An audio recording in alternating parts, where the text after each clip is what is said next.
शिवानी और हम लाते हैं हिंट रेडियो 90.4 पर हेल्थ टॉक्स। और आज का जो टॉपिक है बहुत इम्पोर्टेंट, ब्रेस्ट कैंसर पे हम बात कर रहे हैं और डॉक्टर राशि अग्रवाल जो कि कैंसर रोग विशेषज्ञ हैं हमारे साथ हैं। तो डॉक्टर राशि ये बताएं कि जो आपके जो ट्रीटमेंट्स होते हैं उनकी क्या क्या साइड इफेक्ट्स हो सकते हैं? जी, ये बहुत ही अच्छा क्वेश्चन। मैं इसको फिर बोलूंगी, हर चीज के साइड इफेक्ट होते हैं जी, है ना। ये ट्रीटमेंट की नहीं है, आप जो भी काम मेडिसिन के भी साइड इफेक्ट होते हैं, क्रोसिन के भी साइड इफेक्ट होते हैं। आप अगर खाएंगे तो पता चलेगा आपको। देखिए उसमें सर्जरी का साइड इफेक्ट ये है कि उसमें स्कार बनता है और सर्जरी से रिलेटेड जो होते हैं हाथ में एप्रीहेंशन होती है पेशेंट को, एनेस्थेटिक कॉम्प्लिकेशंस, सर्जरी होती है जी। कीमो में यस बाल जाते हैं, लेकिन बाल आ जाते हैं ना। क्या उसके अलावा उल्टी जैसा लगना, उल्टी होना, गैस बनना, कॉन्स्टिपेशन होना, तो ये सारी दिक्कतें होती हैं। लेकिन अब मेडिसिन भी अच्छी आ गई हैं। हार्मोन थेरेपी भी सारी कोई दिक्कतें नहीं होती। इसके अलावा जो टारगेटेड थेरेपी उसमें भी ये दिक्कत नहीं होती। रेडिएशन में भी बहुत अच्छी टेक्निक्स आ गई है। तो उसमें जब इलाज करते हैं तो जहाँ का करते हैं वहां पर स्किन का कलर चेंज होता है जी। तो लेकिन ओवरऑल आप देखिए तो जितना बड़ा इस बीमारी का नाम है जी, उसके हिसाब से मैं यही कहूंगी कि ये साइड इफेक्ट कुछ भी नहीं है। आपकी जिंदगी की कीमत पर कुछ भी नहीं है। करेक्ट।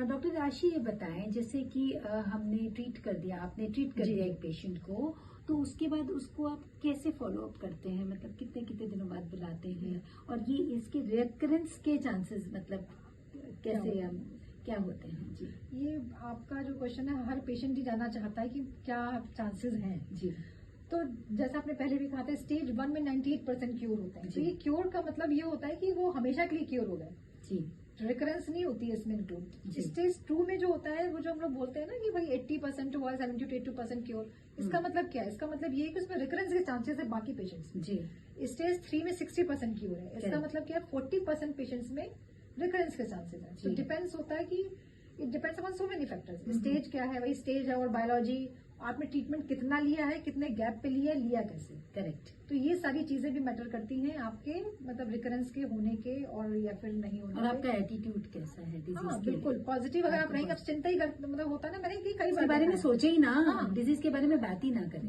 क्योंकि एक बार तो हो गया ना। आई मस्ट से कि एक बार तो आपको समझना चाहिए कि भाई क्या है, कितना खर्चा है, क्या और कितना हमें साइड इफेक्ट्स होंगे। That you should you should understand बहुत अच्छी तरह। लेकिन रोज उस चीज को लेकर के नहीं करिए।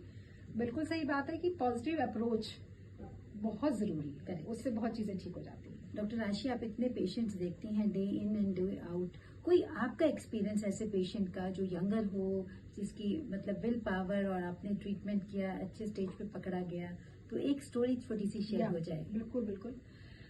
एक लेडी है, तो ऐसी 2 लेडीज है जिनका मैं एग्जांपल दूंगी। उनका तो वो रांची की पेशेंट थी, उनकी सिस्टर यहाँ रहती हैं जी। तो उनका तो खैर फैमिली बड़ा ही हुआ कि कोविड के टाइम पे उनके हस्बैंड की डेथ हो गई और उनके बेटे की भी डेथ हो गई और उनको एक लंप लगा। तो वो यहाँ पर ड्यूरिंग कोविड ही मैंने उनका ट्रीटमेंट किया था। वो फिर यहाँ पर आई, तो पहले जब मैंने उनकी वो हिस्ट्री सुनी तो मुझे ही डर लग गया कि वो कराएंगी नहीं कराएंगी, इतना सारा फैमिली में मिसहैपनिंग हुई है। उसके बाद जब उनका हम लोगों ने फर्दर टेस्ट कराया तो मालूम पड़ा बायलेटरल कैंसर है ब्रेस्ट में, मतलब सिंगल नहीं बायलेटरल है। और लेकिन वो इतनी पॉजिटिव थी, जब होता ना, मुझे कभी कभी बताते हुए एवरी एडवर्सिटी, कितनी ज्यादा एडवर्सिटी, मुझे ही बताने में लग रहा था कि यार एक क्या 2 बताऊं मैं ऐसे। तो वो इतना अच्छी थी, वो दोनों ये बोले कि आप बताइए। तो बताया, तो उन्होंने ट्रीटमेंट कराया और अभी मैं यही देख रही हूँ, अभी उनको ट्रीटमेंट खत्म हुए 3 साल हो गए हैं and she is doing very good, very nice. और उन्होंने अब क्या शुरू किया है कि वो अपने और लोगों को वो जागरूक कर रही है, मोटिवेट कर बिल्कुल मोटिवेट। हाँ बिल्कुल एजुकेट कर रही हैं। हमारी इतनी अच्छी पेशेंट है।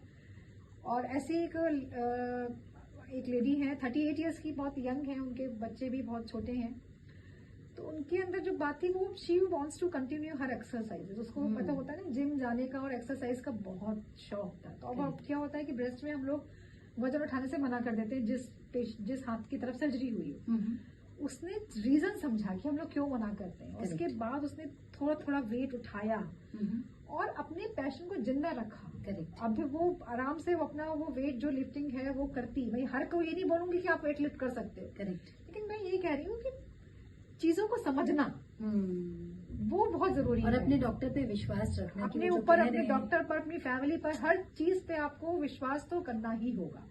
तो दोस्तों देखिए कितना इम्पोर्टेंट है अपने ऊपर विश्वास रखना, अपनी विल पावर को बनाए रखना, अपने डॉक्टर पे विश्वास रखना, और मेडिटेशन, डाइट, कितनी इम्पोर्टेंट है ये सब बातें। और जो है फैमिली का सपोर्ट, यदि आपकी फैमिली सपोर्टिव है, आपकी बातों को समझती है, तो ये बीमारी से आप ओवरकम बहुत ही आसानी से हो जाएंगे। डॉक्टर राशि, आपका एक मैसेज, जो लोग इससे पीड़ित हैं ब्रेस्ट कैंसर से, तो आपका एक मैसेज मोटिवेटिंग वाला। ब्रेस्ट कैंसर से पीड़ित लोगों को तो मुझे ये कहना है, देखिए बीमारी तो लगी ही रहती है। देखिए जी, शरीर है तो बीमारी शरीर, है। हाँ एग्जैक्टली, इलनेस तो आजकल मतलब कॉमन है। कोविड ने कितनी बड़ी लाइन खींच ली हमारे लिए। सही। ठीक है, बीमारी है, उसका डट के सामना करिए, हम्म। बिल्कुल आप ठीक रहेंगे, हम होंगे कामयाब। हम होंगे कामयाब, बिल्कुल सही। हम भी बहुत पॉजिटिव हैं और मरीज भी बहुत पॉजिटिव है, और इसको बिल्कुल इकट्ठा होकर अपनी जो हिम्मत से हम इस बीमारी को दूर भगाएंगे। और ब्रेस्ट सेल्फ एग्जामिनेशन जरूर करेंगे, और जैसे हमारे डॉक्टर हमें बताएंगे हम उसी तरह से जो है अपना खुद का ट्रीटमेंट ना कर डॉक्टर के पास जाएंगे। तो डॉक्टर राशि, बहुत बहुत धन्यवाद आपका, आपने इतनी सारी जानकारी दी ब्रेस्ट कैंसर और ब्रेस्ट कैंसर अवेयरनेस मंथ पे। थैंक यू वेरी मच, और थैंक यू हिंट रेडियो 90.4।